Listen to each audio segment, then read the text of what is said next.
Assalamu alaikum and welcome to Perspective. We'll be talking about the Prime Minister's UNGA address. Of course, he implored with the international community to act pursuant to the kind of damage that we've seen as far as our damage due to climate change is concerned. He said, my real worry is about the next stage of this challenge when the cameras leave and the story shifts away to conflicts like the Ukraine. My question is, will we be left alone to cope with the crisis we did not create? I think that goes to the heart of it, that as far as the injustice is concerned, as far as the fact that, Pakistan did little to warrant where we are, as far as the havoc that we are seeing at this time, the way that our people are suffering, the way that we are seeing them drown, as far as, their livelihoods for years having been disrupted, food security being a huge issue, all of those things, the Prime Minister talked about. He also talked about Kashmir, of course, and he said that India should demonstrate its sincerity and willingness to walk the path of peace and dialogue by reversing its illegal steps of August 15, 2019 and ending forthwhile the process of demographic change. I request the UN and international community to play their rightful role in urging India to implement the long pending resolutions. Of course, this is also an overture. Of course, it's also the way that the Prime Minister has taken up this issue, the way that he talked about it in UNGA. What kind of a reaction can we expect from India, from the international community?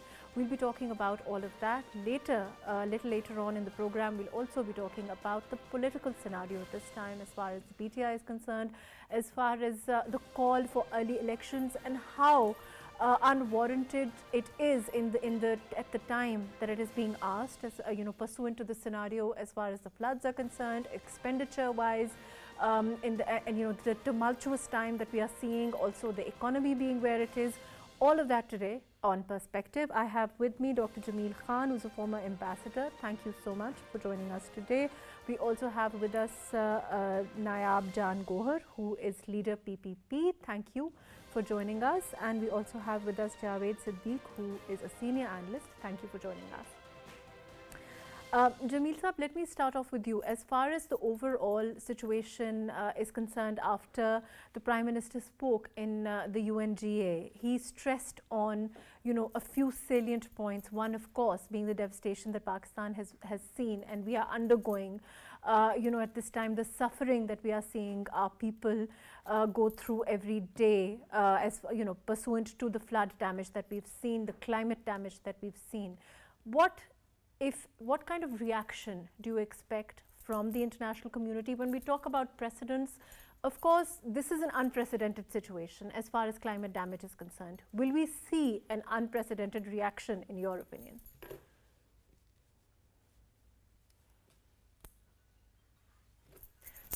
Jameel Saab, you need to unmute yourself. Thank you. Yes, I can hear you now. We can only make a mark on it, and we can only see the positive reaction of the world community if we keep consistently saying what Prime Minister has said in the General Assembly. Only one speech in General Assembly, which is delivered under Chapter 7 of the Chapter 4 of the United Nations Charter. It is non-binding. It is just describing your foreign policy and describing your viewpoint to the world community, and which is the highest forum of the world, which happens every year. So basically, yes, it can make the difference, and it has already made some difference, because no one less than the Secretary General, in a very strongly worded sentences, he has already described the devastation, the kind and scale and magnitude of the devastation which the flood has caused to Pakistan. And he has very clearly articulated that Pakistan is being punished by the nature for no fault of its. The nature, something which the other countries had directed their attack towards the nature, but nature is striking back and is striking at a wrong target. So these are very, very strongly worded. And the Secretary General, not only Secretary General has already asked for the donors conference The We've also president of even, France has already the asked for president of United States also acknowledged. We've seen him, acknowledge the kind of suffering, the kind of devastation that we have, where Pakistan is undergoing. So as far as sympathy is concerned, certainly, there is sympathy all over the world. Let me come back to you. I'm going to go to Nayab Jan Gohar. Ji, Nayab, we also saw Bilawal Bhutto Zardari, the foreign minister, your party leader, talk about it. He also stressed on the kind of devastation that we are seeing at this time. Sympathy, yes, there is sympathy. But in your opinion, do you think that there will be able, debt swap is something that is being talked about. There is talk about, trying to redressal of funds is another issue. Prime Minister, of course, again and again talked about our economic problems at this time.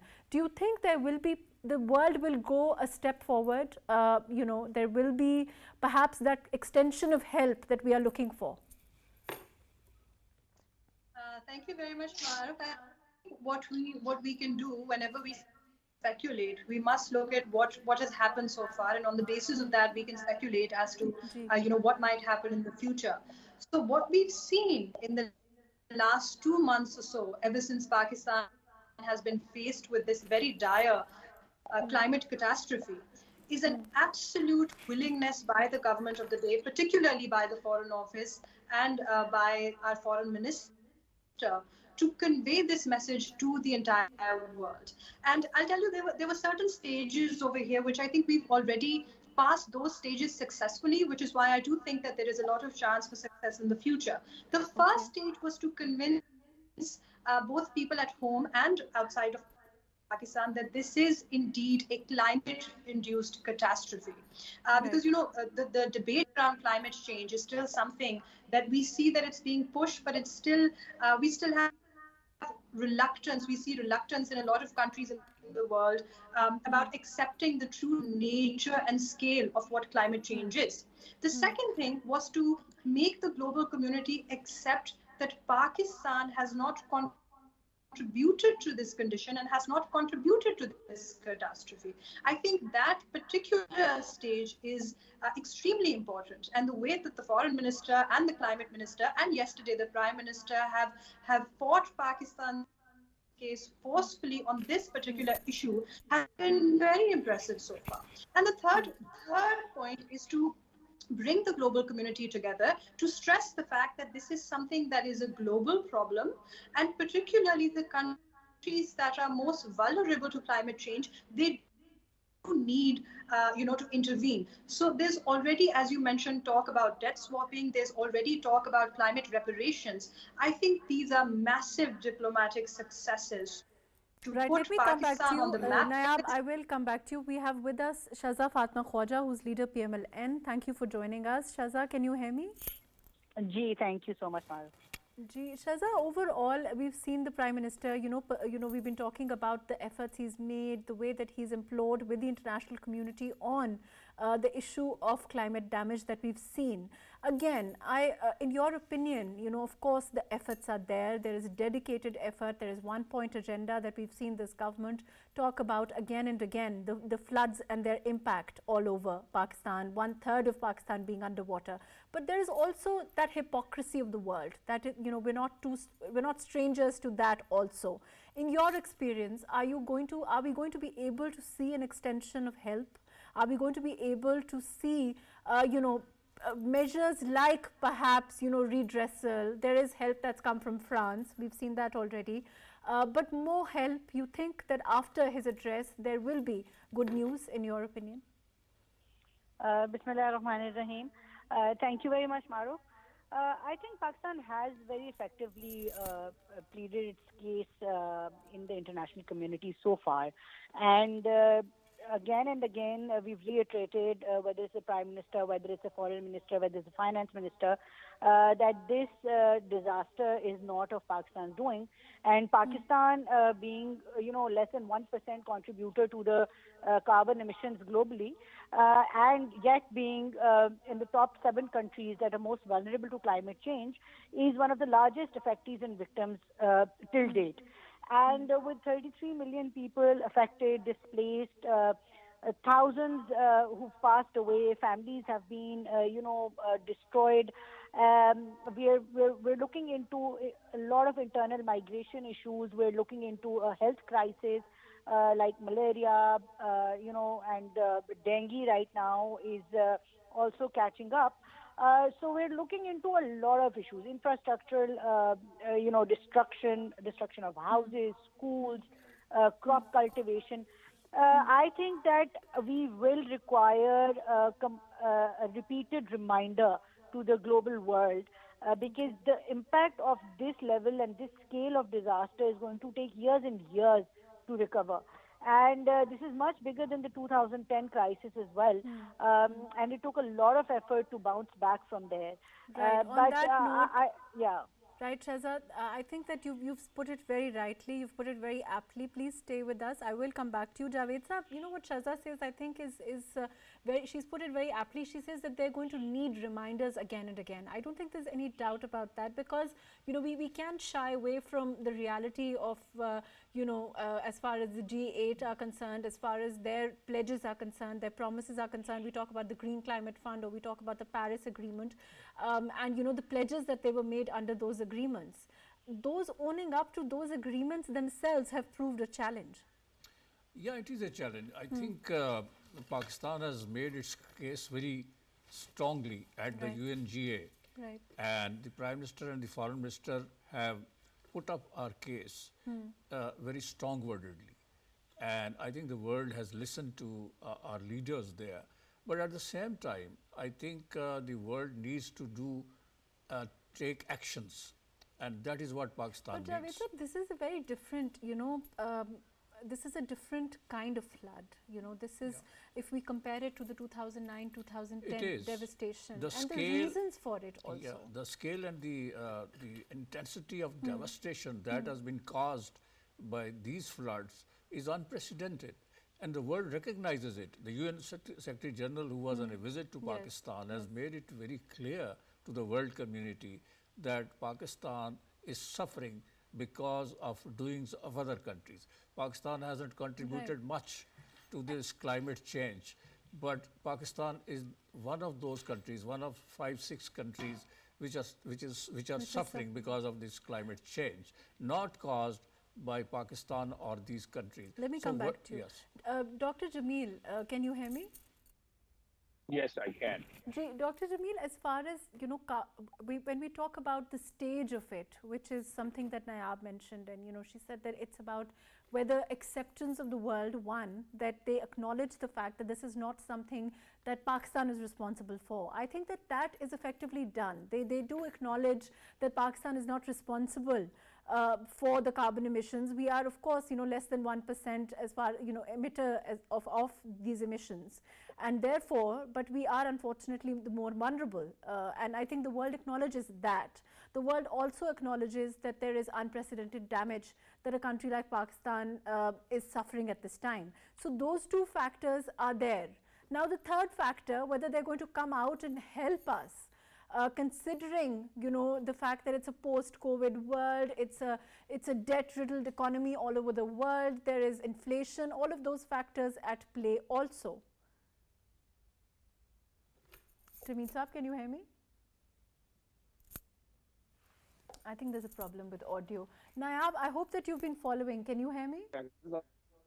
There is a... Nayab, can you hear me? I can. Gee, Nayab, I think let me just go with that same question to you as far as, the fact that there is acceptance of Pakistan having suffered little because of their own doing, and second, that there is damage. The third, whether they will come out and help in the post-COVID scenario, that's also, those factors will also play a role. You agree, right? Because of course, this is not the world that was there before COVID. I mean, there are so many international factors at play at this time for all countries. Absolutely. And, MAHRUKH, I think Hina Rabbani also mentioned this, that, the world is very different from the way it was a decade ago when we were, almost a decade ago, when we were faced with another sort of climate-induced disaster. So these new realities, the post-COVID world definitely is a reality, and I think we acknowledge But like I said, we have to go based on the signs that we're seeing right now, and the forceful way in which the government of the day is arguing this case. And we already see a few things. We see that the finance minister has already indicated that there might be a relaxation of the terms of the IMF. We see that the EU has already pledged a certain amount for flood relief. We see talks of a donor conference being organized. So I think as long as we are consistent, we are forceful, and given that currently the current government is trying to put Pakistan in this place, and there's, I think, the understanding really matters, the understanding of scale, and as the foreign minister also mentioned, that once we finish our damage assessment, I think then we will be in an even better position to have a plan. And I think the world will see. The world will see how committed the government is to rebuilding and rehabilitating these people. Let me And go I'm to very Shahza. I'll confident. come back to you. Gee, Shahza, let's move on. As far as Kashmir is concerned, the Prime Minister said that, there is, he said we want peace with India, but we want them to have that kind of enabling environment that is needed for us to have that kind of dialogue. It's certainly an overture. It's certainly, our rational, pragmatic approach towards India. Of course, we've also had, the person across at the other end is Modi. What is your opinion on the kind of reaction we may get from this overture, this rational, pragmatic approach to our relationship with India? Pakistan, I believe, has always, extended a hand of towards talks, towards peace talks, and has always been ready to sit on the tables. With obviously a precondition that the Kashmir issue, which is the major bone of contention, needs to be resolved. It needs to be resolved as per the UN resolutions. That's our main contention. And Pakistan, on this side of the border and on this side of Kashmir, has never stopped any external peace forces. However, we've repeatedly seen that they haven't been able to play an effective role, even in terms of observation in the Indian-occupied Kashmir. And I definitely believe that what happened a couple of years back in terms of changing of laws, Indian laws, where it is a complete plan to change the Kashmiri demography, I believe that it is something that has to be taken up repeatedly and has to be countered effectively on the international platform. It was very unfortunate that we were unable to do so when it actually happened. It was also very unfortunate that we were unable to raise the issue before it was going to happen. We could have done that. We could have taken it to the UN level on the international platform, because it is absolutely against the basic, understanding over the Kashmiri territory that we've had. The fact that the Indians are now allowed to buy land there, they're allowed to intermarry in that area, is a clear indication of how they intend to change the complete demography of the region. And this is something I think that we need to keep raising our voices for the elimination of oppression against our Kashmiri brothers and sisters in Indian-occupied Kashmir. Right. And Shahza, once, Ji, I'll come back to you. Ji, Javed Sab, as far as Kashmir is concerned, again, as far as consistency over Kashmir is concerned, as far as trying to get India to understand the gravity of the situation, the brutalities that are at practice at this time, the United Nations is a forum where we try to bring this out every address, almost every year. Yeah.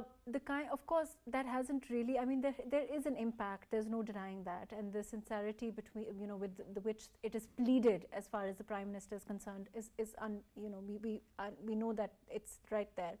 But as far as getting the clout of India is concerned, and we've spoken about this before, as a market, as a world market in the kind of scenario, overall the world scenario, again, it's going to be relevant. And how do you think the other countries are going to be able to look at that in terms of pressurizing India, in terms of trying to get them to understand, the way that they've tried to change the demography, the way that, the way that, they're now trying to harass The and Kashmiris, brutalize yeah. Kashmiris. I think Prime Minister has very strongly pleaded our case Right. regarding occupied Kashmir. Right. And he has made it very clear that since the doing away of Article 370, which accorded a special status to occupied Kashmir, Right. the Indian government and particularly the Modi government has unleashed a reign of terror on Kashmiris. And we have seen in the last 2.5 years what's happening to Kashmiris. The demography is being changed. Non-Kashmiris have been allowed to buy properties in Kashmir. Hundreds of thousands of non-Kashmiris are being settled in the areas where Kashmiris have been living for centuries. So this is a diabolic scheme. It is a very sinister scheme to basically change the demography But of as far Kashmir. as the extremist yeah, tendencies please. of Modi government is concerned, this is now about all minorities, is it not? Yeah, it is for Christians, it is with Christians, with Dalits, We saw what and happened with Sikhs Sikhs. also, Yes. and the Sikhs are fed up with the Modi government and its policies. But I think the world has now to look at India not from the angle of their own economic and commercial interests or trade interests. World has to look at Kashmir from the humanitarian angle, where the Kashmiris are being subjected to brutal treatment. They are being killed. Young people are being picked up at the mid of night, and then their dead bodies are found somewhere else. So this is going on, and this has intensified in the Modi government. And the Prime Minister has said, he has given a figure of 900,000 soldiers deployed in Kashmir, which is a small place, and 900,000 soldiers, Indian soldiers, are there breathing on the necks of the Kashmiris. So this is a very, very unfortunate situation. I think the world should look at it. The United States, the European Union, and other countries of the world must look at Indian occupied Kashmir from the angle of humanitarian angle, plus the UN Security Council resolutions are there, Right. and which promise to Kashmiris that they will be given their right of self-determination. Right, Dr. Jameel, I'm sorry there was a problem with audio, but as far as Kashmir is concerned, I want your opinion on the kind of, the isolation that the world now should realize, and one hope that they realize that this isolation is no longer possible. From issues like the Kashmir issue, where we have seen hypocrisy from the international community. There is COVID has demonstrated to a large extent, of course, in the form of a disease, how we cannot isolate ourselves, and the world is connected in a way like never before. And of course, climate damage is a point that underscores it again. As far as Kashmir is concerned, do you think it's going to make a difference at all now that the brutality and the fact that isolation can no longer be practiced, perhaps hypocrisy at that level is also no longer an option? So long as the Security Council resolutions are there, starting from 47 onward, there are about more than 10 Security Council resolutions. 3 are very strong, so far as plebiscite is concerned, and all of the rights of the Kashmiris are concerned. So long as they are alive, they have not been revoked. The Kashmir case is absolutely alive, and we should keep making our best efforts. Now, the bigger question is, have we made our best efforts or not? I think there are more need to augment it further. Number one. Number two, Prime Minister level. See how the Prime Minister has articulated it during his General Assembly speech. Now, he has covered it up amply well, and he has included all those points, salient points, which in a very precise way, which was enunciated in the Right. Presented to the entire world through in front of the camera. Not only that, we're talking about, Prime Minister has also mentioned about Geneva Convention, and Geneva Convention, which relates, I'll further quote the section of it, it's 49, article of Geneva Convention, which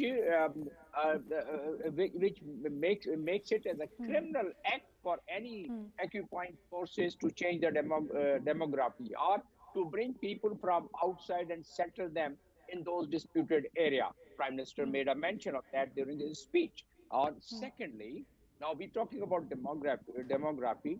They are not only bringing people, they're more than about 1 million the domiciles already issued. People have started purchasing property because 35A article was abrogated in 2000, August 2019. Now, once that is happening around there, are we able to make the world realize at a multilateral forum that these are the violation of Article 49, these are the violation of the war crime, Article 8, which says that any country or any entity which changes, which tries to settle people from outside, tantamounting to change of demography, it would amount to war crime. Right? And Right. now these Jamil are Sahab, the I laws. want The to bigger move on, question. and I want to talk about now, as far as the overall political scenario is concerned. Of course, we've also had Imran Khan Sahab reiterate his demand for the elections. Before I go to Nayab, I want to go to Shahza. Shahza, as far as his demands are concerned, we are, there, as far as elections are concerned, early elections are concerned.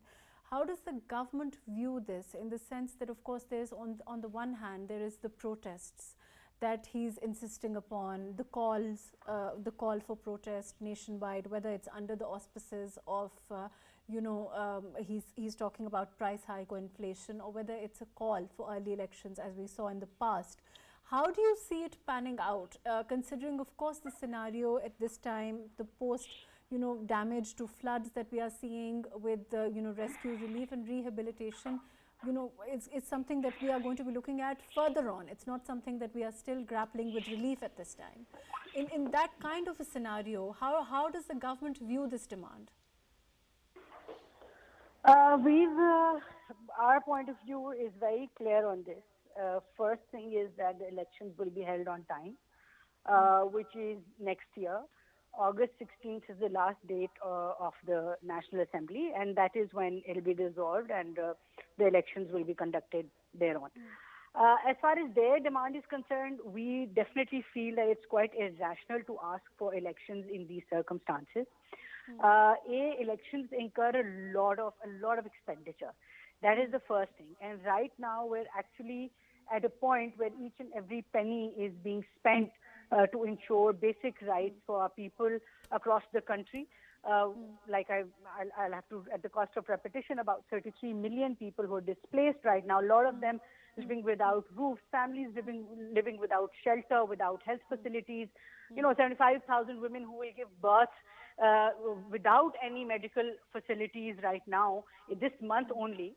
I mean, these are the things that people need to be, and all these political leaders need to be talking about, and not actually, coming out on the streets, causing further issues. And, when there is a political unrest in the country, it is directly related to the economic stability as well.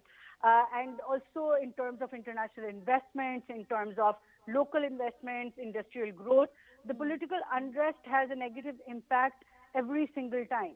So I think that is, and also if you look at it physically, I think it's operationally, logistically impossible to conduct elections when the water has not even drained in quite a few districts right now. So we're actually we're actually in the phase of emergency response to the flood situation right now, which the global community actually accepts. And it is very unfortunate that the political leadership in this country, just because they're out of power, have zero. We haven't seen the opposition going to the people. I haven't seen Imran Khan Sahab visiting any flood-affected area himself. I haven't seen his party going to these flood-affected areas, despite the fact that KPK and Balochistan, and also in parts of Sindh where they have MNAs and they have representation, they've been absolutely absent. And the only thing that they've been concerned about, and I've seen Imran Khan Sahab tweeting every day about the Ravi Urban Development Authority, and nothing about the floods or the flood-affected people, and which is quite contrary to what should have been done. Right. Nayab, on what Shaza is of course saying, as far as expenditure is concerned, and according to some reports, it's 48 billion rupees, just the cost of having elections at this stage.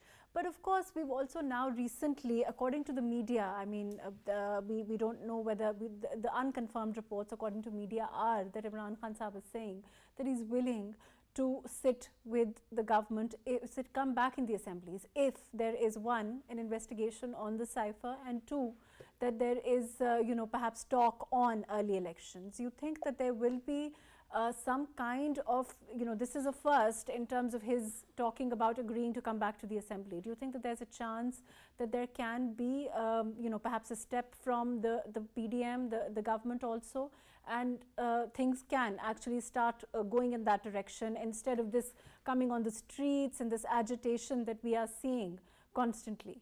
Can you hear me, Nayab?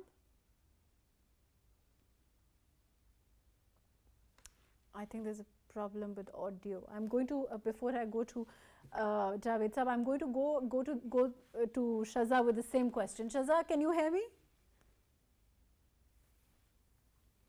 Shaza, can you hear me? Go, I'm here. Javed Sahab, do you think there's a chance that that can happen? Because this is a first, we've been talking about this for a while. We have been talking about the fact that the, Imran Khan and his party should come back in the assembly. There should be an effective opposition. There should be, Shaza, can you hear me? I'm here. Loud and clear. Nayab, can you hear me? I can hear you, MAHRUKH. Yeah. Ji, Nayab, please, I hope that you heard the question. I heard your question. I think the government has been very clear about something from the start, which is that Mr. Imran Khan cannot dictate terms.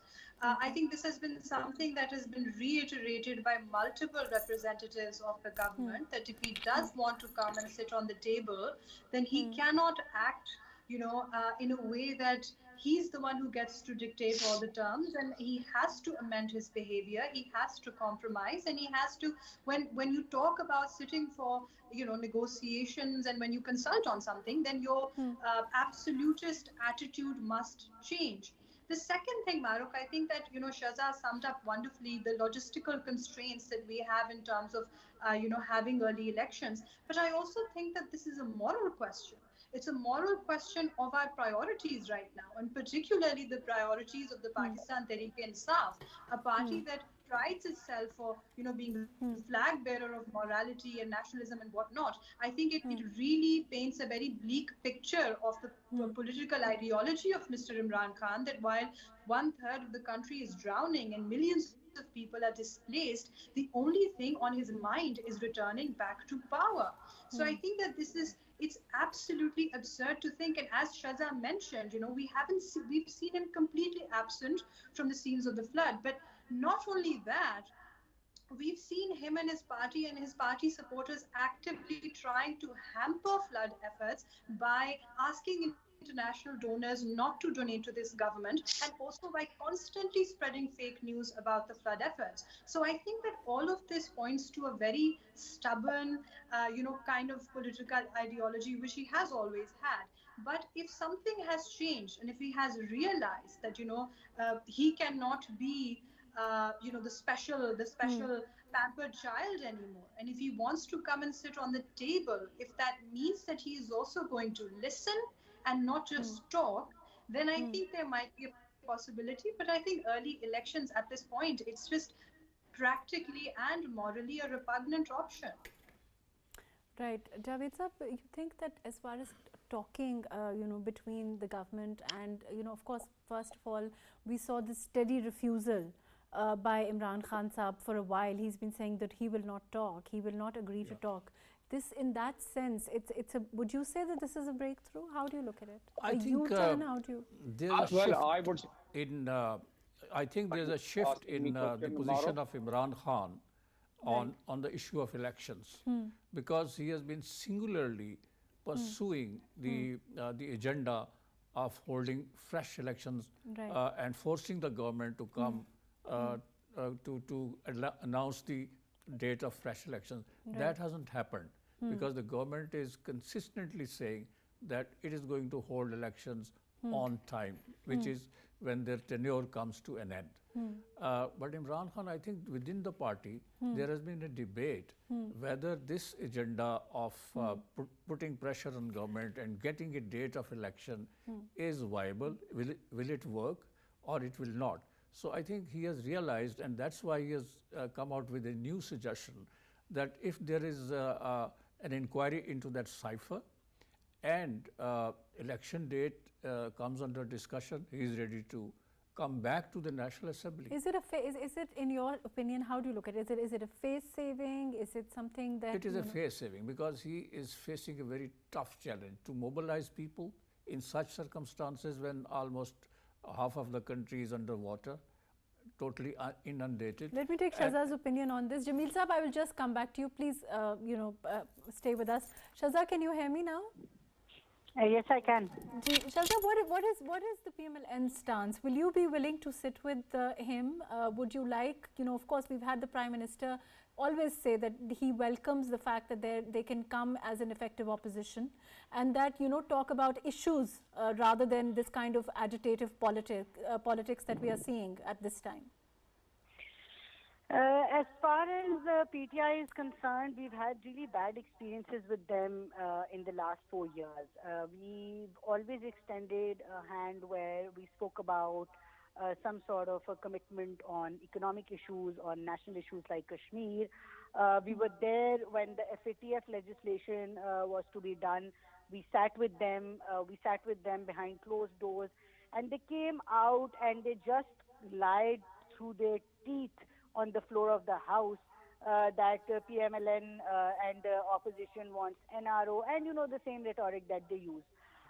So there's an absolute lack of trust when it comes to PTI and their members. They have this tendency of just fabricating, things and spreading disinformation, and they can, go to any extent when it comes to their political self-interest. So there is a lot of distrust there. So I don't think that this is a time where there is any chance that we'll be able to sit with them. If they want to come to the parliament, they're free to come to the parliament. They resigned. Nobody, asked them to resign. It was completely their choice. And after resigning, they just kept calling. Most of their members kept calling that please don't accept our resignations.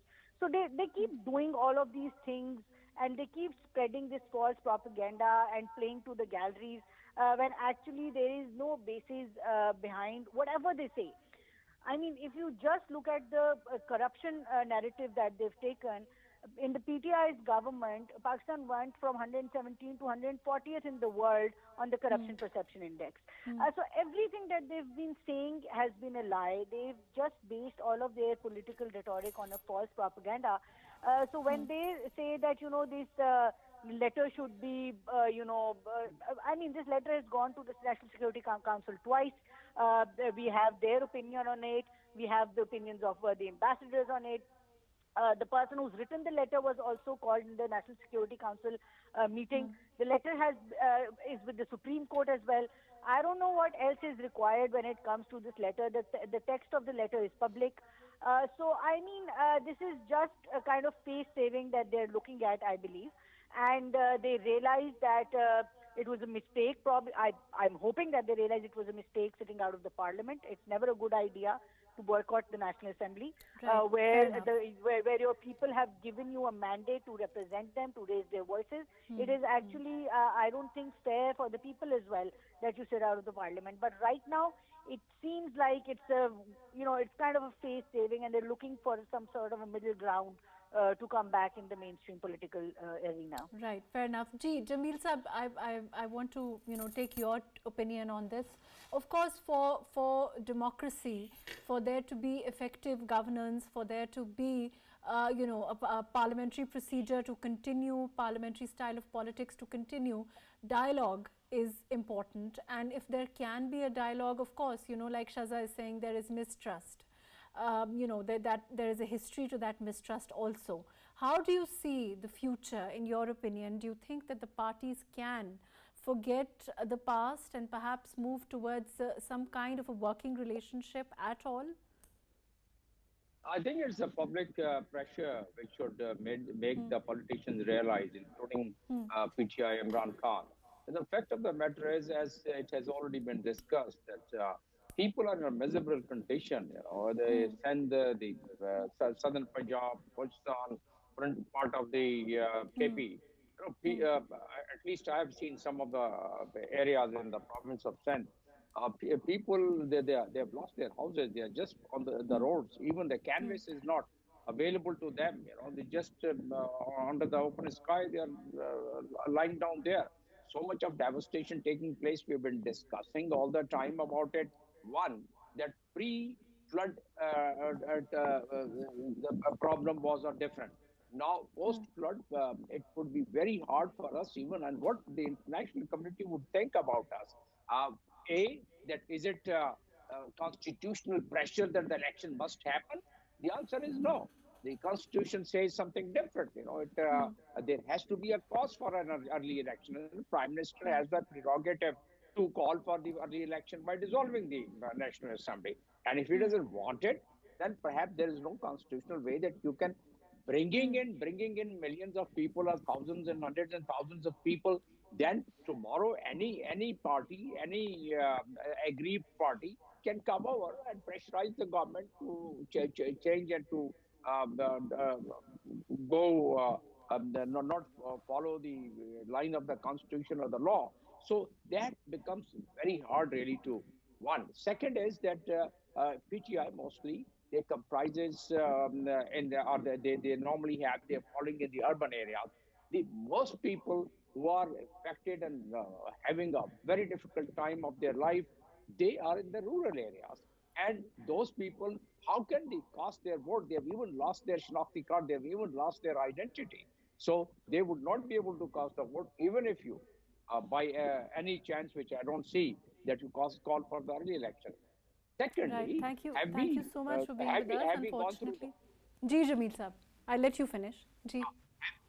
Yeah, but my point is, so far the survey has not been done. The initial survey says it would take minimum 3 months even to drain the water out from those areas. So these 3 months are gone. Then what are and the rehabilitation is going to take quite some time. It's not months, it's years. So I don't think the election is plausible and possible at this point in time. Imran Khan is showing his inclination. Good thing to come back to the assembly. It's a good thing. Right. Unfortunately, that's all the time that we have. Thank you so much for being with us, Dr. Jamil Khan. Thank you for joining us. Shahza Fatma Khaja, thank you for being with us. Nayab Jan Gohar, thank you for joining us. Javed Siddiq Saab, thank you for being with us. As far as the situation is concerned, certainly we talked about the UNGA address of the Prime Minister and the fact that he stressed on climate damage and the fact that Pakistan needs justice, redressal.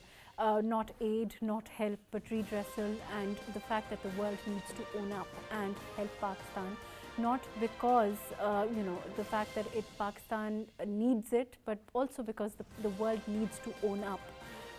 We've also talked about the prevalent scenario as far as the political world is concerned. Of course, the new development being, as the media reports, Imran Khan Saab saying that he's willing to come back to the National Assembly if the cipher can be investigated, and there can be talk on early election. Of course, early election being a possibility or not, depending on whether we can afford something like 48 billion rupees at a time when the country, 1/3 of the country stands submerged in water. Thank you so much for joining us today on Perspective.